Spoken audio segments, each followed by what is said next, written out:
নমস্কার, আপনাদের সকলকে স্বাগত জানাই চ্যানেল রূপা মুখার্জিতে। এসএসসি নিয়োগ প্রক্রিয়া বিজ্ঞপ্তি নিয়ে মামলার শুনানি শেষ ডিভিশন বেঞ্চে।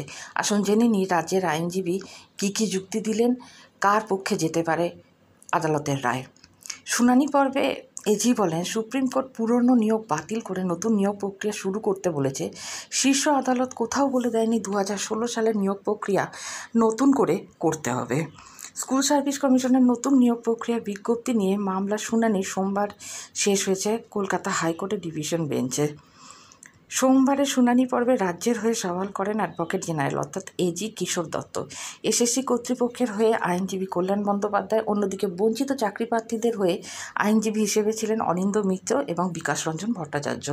শুনানি পর্বে এজি বলেন, সুপ্রিম কোর্ট পুরনো মামলা নিয়োগ বাতিল করে নতুন নিয়োগ প্রক্রিয়া শুরু করতে বলেছে। শীর্ষ আদালত কোথাও বলে দেয়নি যে 2016 সালের নিয়োগ প্রক্রিয়া নতুন করে করতে হবে। হাইকোর্ট এবং সুপ্রিম কোর্ট শুধু শূন্যপদ পূরণ করতে বলেছেন। সেই সঙ্গে তার আরও দাবি, সুপ্রিম কোর্টের নির্দেশ মেনে এসএসসি নতুন বিধি তৈরি করে নিয়োগ প্রক্রিয়া শুরু করেছে। যদি মামলাকারীদের মনে হয় সুপ্রিম কোর্টের নির্দেশ লঙ্ঘন করা হয়েছে, তবে তারা সেখানে গিয়ে কথা বলুন। যদি ভুল থাকে তাহলে শীর্ষ আদালত তা বলে দেবেন। ইতিমধ্যে এসএসসির বিরুদ্ধে আদালত অবমাননা মামলা দায়ের হয়েছে শীর্ষ আদালতে। সেখানে প্রায় 180টি রিভিউ পিটিশন করা হয়েছে।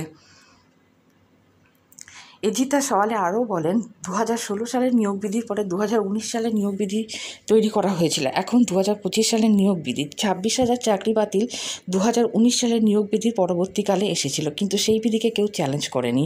সেই সঙ্গে তাঁর দাবি, প্রতিটি নিয়োগ প্রক্রিয়াতে সম্ভাব্য শূন্য পদের পার্থক্য থেকে থাকে। এসএসসির হয়ে সওয়াল করতে গিয়ে আইনজীবী কল্যাণ বলেন, কিভাবে কমিশনের আইনকে চ্যালেঞ্জ করা যায়। হাইকোর্টের ডিভিশন বেঞ্চ নতুন নিয়োগ প্রক্রিয়া শুরু করতে বলেছে, কিন্তু কোনো বিধি মেনে হবে তা উল্লেখ করে দেয়নি। ফলে কোথাও বলে দেওয়া নেই যে 2016 সালের বিধি মেনেই নিয়োগ করতে হবে। সেই সঙ্গে তার আরও যুক্তি হলো, গত 9 বছর ধরে নতুনরা সুযোগ পাননি।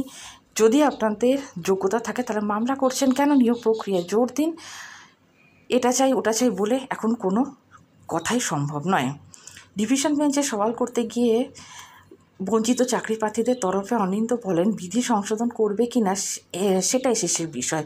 তাদের ভুলেই এরকম পরিস্থিতি হয়েছে। এখন ইচ্ছাকৃতভাবে সুপ্রিম কোর্টের নির্দেশ লঙ্ঘন করছে এসএসসি। সুপ্রিম কোর্ট নিয়োগ বাতিল করেছে, কোনো প্যানেল বাতিল করেনি। সুপ্রিম কোর্ট কোথাও বলে দেয়নি নতুন নিয়োগ শুরু হলে যোগ্যতামান বদল করতে পারবে এসএসসি। অন্যদিকে আইনজীবী বিকাশ বলেন, দুর্নীতির কারণে আগের নিয়োগ বাতিল হয়েছে। সেখানে ঘোষিত শূন্য পদে নতুন করে নিয়োগ করতে বলা হবে বলে রায় দিয়েছে শীর্ষ আদালত। 2019 সালের বিধি মেনে নিয়োগ হয়নি।